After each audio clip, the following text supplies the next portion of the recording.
शीतला भवानी वो ए मुरदाई दिही देहवारी नो। शीतला भवानी वो ए मुरदाई दिही देहवारी नो। शीतला भवानी वो ए मुरदाई दिही देहवारी नो। शीतला भवानी वो ए मुरदाई दिही देहवारी नो।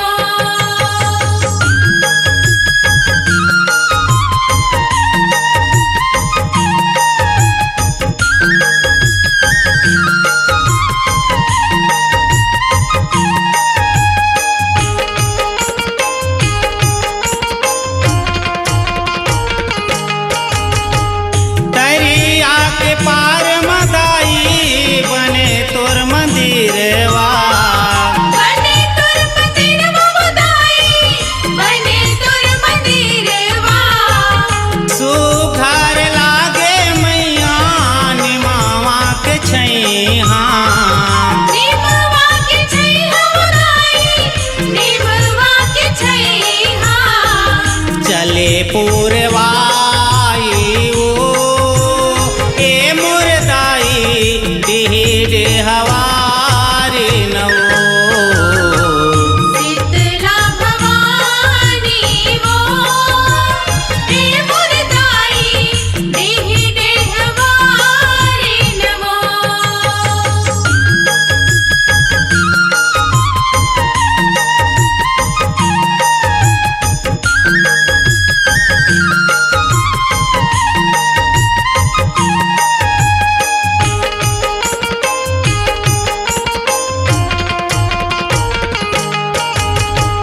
कभू दुर्गा काली वो बन के दानौला नसाए।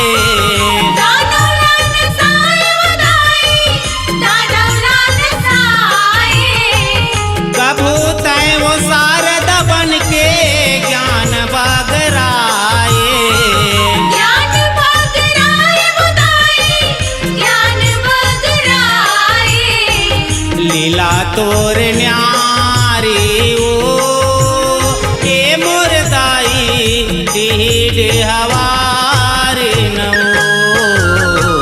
शीतला भवानी वो ए मुरदाई दिही देहवारी नो।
नार नारी ओ ए मुरदाई दीड हवारी नवो शीतला भवानी वो हे मुरदाई देहि देहवारी नमो शीतला भवानी ओ ए मुरदाई दीड हवारी नमो शीतला भवानी वो हे मुरदाई देहि देहवारी नमो शीतला भवानी ओ ए मुरदाई दीड हवारी नवो